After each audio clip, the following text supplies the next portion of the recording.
Kalau misalnya anak TK yang nggak bisa baca, kita tuh kayaknya nggak perlu takut atau khawatir. Tapi kalau sampai ada ratusan atau bahkan mungkin ribuan anak SMA yang baca aja masih ngeja, yang ngitung aja masih belum sempurna, kayaknya sah-sah saja kita ngerasa ada yang salah di sini, ya kan? Ya pemirsa, puluhan murid SMP Negeri 1 Pagadara, Jawa Barat dilaporkan belum lancar membaca. Apa kepanjangan SMP? Sekolah makan pempek. Sebut negara-negara yang ada di Eropa, mulai dari kamu. 1. Garut. Lah, Dan yang jadi pertanyaan lagi, gimana bisa mereka ini duduk di bangku SMA? Nah lanjut, setelah gue posting video zonasi itu, gue posting susulannya adalah hasil wawancara gue dengan 17 anak SMP di Jakarta. Yang mana gue nanya 2 pertanyaan kepada mereka. Yang pertama adalah sama Pitagoras, yang kedua sebutkan 3 kebutuhan primer manusia gitu.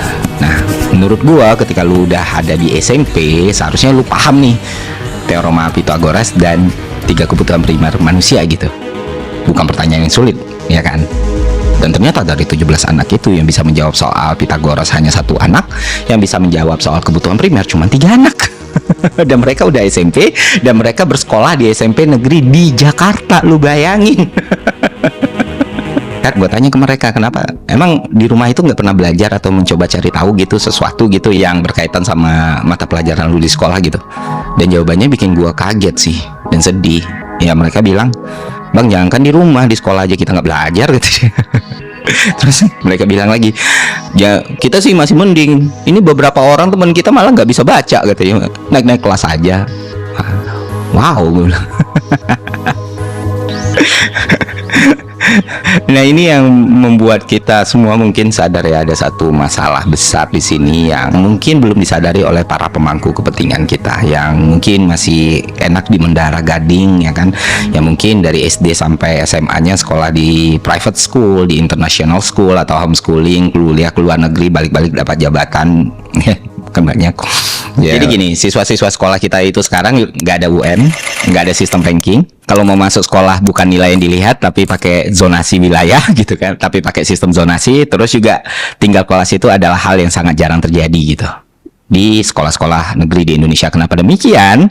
Karena berdasarkan hasil wawancara gue kepada beberapa staf di sekolah ataupun gurunya langsung, mereka mengatakan bahwa ketika ada murid yang tinggal kelas itu akan berpengaruh pada penilaian sekolah tersebut, ya kan. Jadi memang itulah pendidikan kita saat ini gitu. Jadi nggak ada tekanan, nggak ada dorongan. Jadi siswa itu benar-benar dimerdekakan. Beginilah hasilnya.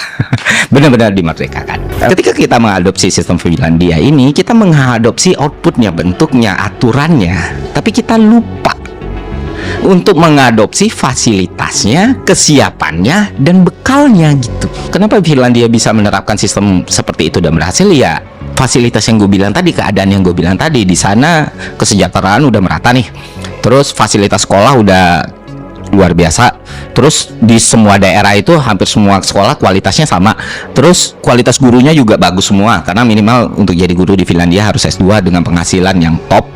Dan di masyarakat Finlandia responsibility atas pendidikan itu juga udah terbangun di level keluarga gitu. Jadi ya keadaannya itu sangat berbeda dengan Indonesia. Nah lu bayangin, lu kayak mau install FIFA 2025 dan mau main di PC, tapi PC yang lu punya masih Intel Celeron gitu loh, yang nggak akan bisa FIFA itu main. Nah inilah yang terjadi, dan akhirnya ini memberikan dampak yang sangat destruktif untuk para pelajar kita gitu.